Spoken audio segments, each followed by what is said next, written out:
आज supreme court का एक ऐसा फैसला देखने को मिलता है ना जो कि सब कुछ बदल कर रख देगा। यानी एक सुप्रीम कोर्ट का बड़ा ही ऐतिहासिक फैसला है। लेकिन आखिरकार ये जो फैसला है, ये जो जजमेंट है, आखिर विवाद किसके बीच में हुआ, विवाद का मुख्य कारण क्या है? तो देखें, विवाद जो यानी हुआ है वो है ललिता बेन। ये जो है यहाँ पर ललिता बेन। अब ललिता बेन जो है ना, और साथ में ये यहाँ पर जो है यहाँ प्रज्ञा बेन है, ठीक है, ये है प्रज्ञा बेन। अब इनके बीच का ये विवाद है। अब ये एक वादी है, एक प्रतिवादी है। लेकिन आप कहेंगे आखिर विवाद हुआ क्यों? तो देखें, विवाद जो शुरू हुआ ना, जो एक तरह से अगर ये जो मामला कानूनी मामला है, शुरू होने का जो मुख्य कारण है वो एक परिवार में संपत्ति को लेकर है।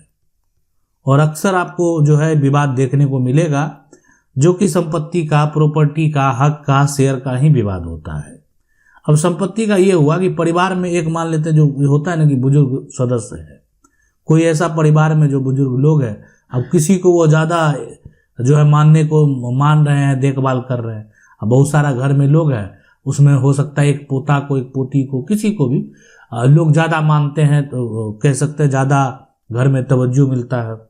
तो एक यहाँ पर जो है जो बुजुर्ग सदस्य है, उनका जैसे ही मृत्यु हो जाता है, उनके मृत्यु के बाद घर का जैसे सदस्य है, जो दादी होगी, परदादी होगी, अगर उनका मृत्यु होता है तो उसके बाद घर में एक वसीयत देखने को मिलता है। यहाँ पर एक सामने में आ जाता है वसीयत। अब ये जो वसीयत देखने को मिलता है, जिसको आप बोलते हैं कि बिल, अब ये वसीयत होता क्या, हम आपको बता दें। कोई अगर आदमी है, कोई व्यक्ति है, अपनी संपत्ति अगर किसी को देना चाहे, आप मान लेते हैं आपके एक भतीजे हैं, उसको अपने मरने के बाद सारा संपत्ति देना चाहे, तो आपने एक वसीयत तैयार कर दिया, जो रजिस्टर वसीयत तैयार कर दिया, गवाह दे दिए कि नहीं, मेरे मृत्यु के बाद इस संपत्ति का हकदार जो होगा वो कौन होगा। तो उसी प्रकार एक वसीयत जो है सामने आता है। इसमें ये जो वसीयत जैसे ही सामने आया, तो यहाँ पर जो ये आप देख सकते हैं प्रज्ञा बेन है ना, ये जो है प्रतिवादी हैं, ये यहाँ पर प्रतिवादी है। और प्रतिवादी जैसे कहने का मतलब है जिसके ऊपर जो केस फाइल किया गया। अब ये ललिता बेन जो है ये क्या है, अपील करता है। इनका अपील जो है एक तरह से ये कर रहे हैं कि क्या समस्या नहीं है। तो अब ये आखिरकार जो समस्या क्या हुआ, ये तो वसीयत सामने आ गया, मान लेते मरने के बाद घर के लोग सदस्य का डेथ हो गया, वसीयत आ गया। तो अब ये जो प्रज्ञा बेन है, यानी ये प्रतिवादी हैं, तो इनका एक दावा सामने आता है। वो दावा ये सामने आता है कि जो एक तरह से मृतक हैं, यानी जिनकी मृत्यु हुई है, तो मृतक जो हैं इनको अब जो है संपत्ति, पूरी संपत्ति इनके नाम कर दी है। मतलब जैसे ही उनकी मृत्यु होती है, प्रतिवादी यहाँ पर जो है प्रज्ञा बेन जो है पूरी संपत्ति पर वो क्या करते हैं, दावा पेश कर देते हैं। दावा यहाँ पर जो है पेश कर देते हैं।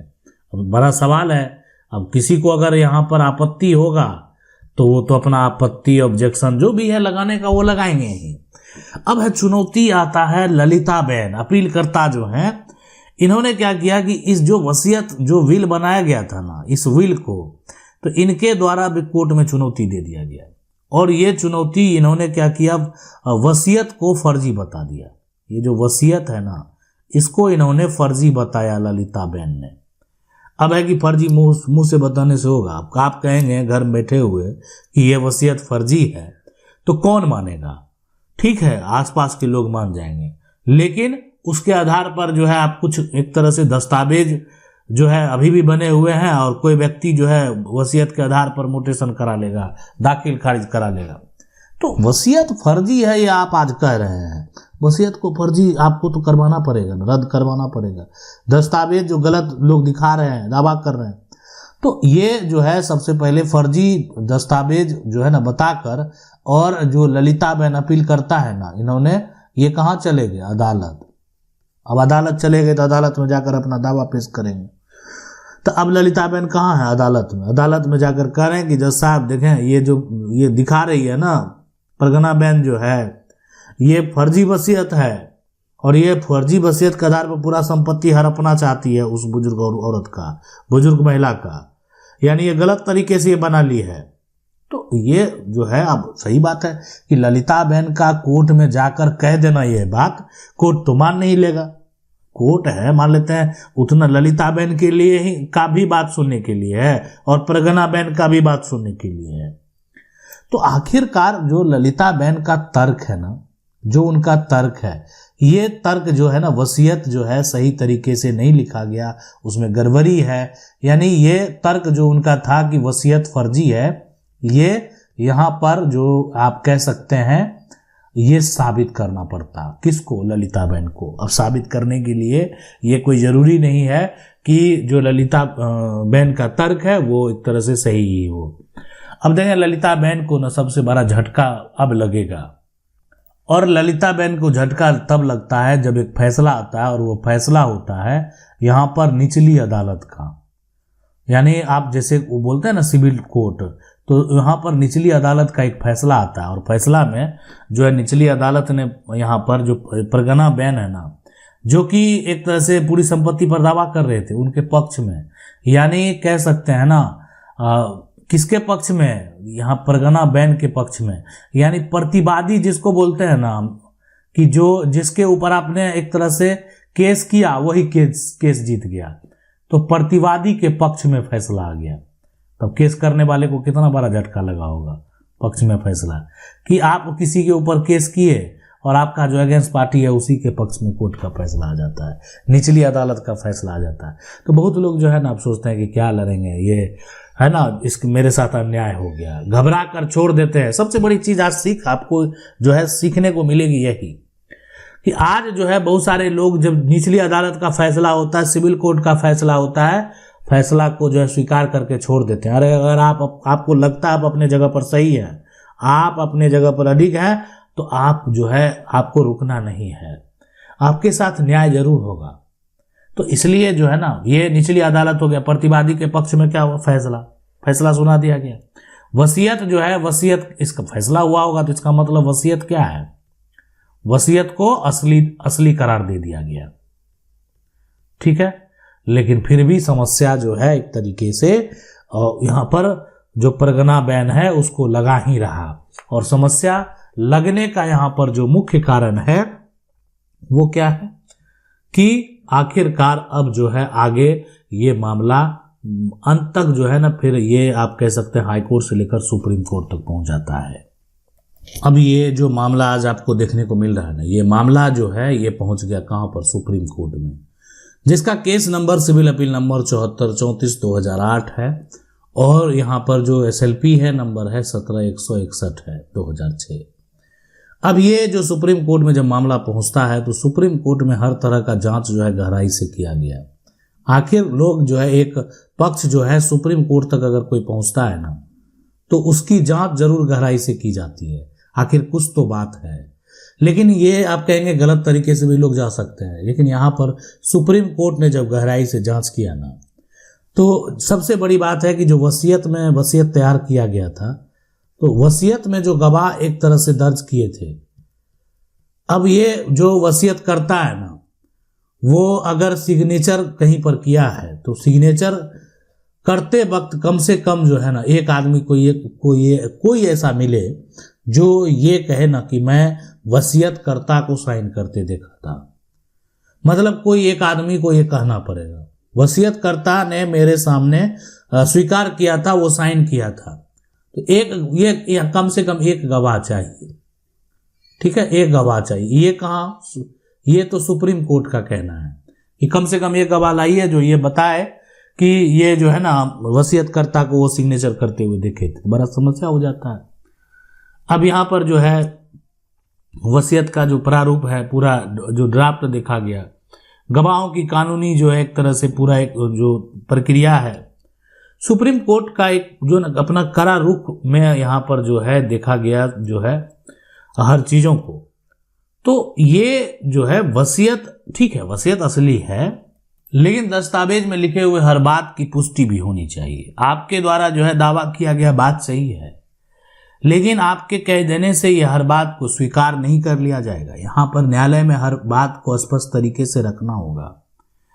और यहाँ पर सुप्रीम कोर्ट ने जो है ये एक जजमेंट आता है, और ये जजमेंट आता है यानी जो जजमेंट का जो दिन था वो है 19 दिसंबर 2008। अब ये यहाँ पर जो है 19 दिसंबर को सुप्रीम कोर्ट ने 2008 में एक ऐतिहासिक फैसला यानी जो है सुप्रीम कोर्ट के द्वारा सुनाया जाता है, और इस फैसले में ये निचली अदालत का जो फैसला है इसको सुप्रीम कोर्ट के द्वारा यहाँ पर जो है रद्द कर दिया जाता, कैंसिल कर दिया जाता। अब ये फैसला जो है खत्म हो चुका है। अब सुप्रीम कोर्ट ने इसको अमान्य घोषित कर दिया, इसको रद्द कर दिया, और वसीयत को भी अमान्य घोषित कर दिया, और संपत्ति का बंटवारा वसीयत के हिसाब से नहीं होगा, बल्कि यानी अब ये संपत्ति का जो अधिकार मिलेगा ये उत्तराधिकार के हिसाब से मिलेगा।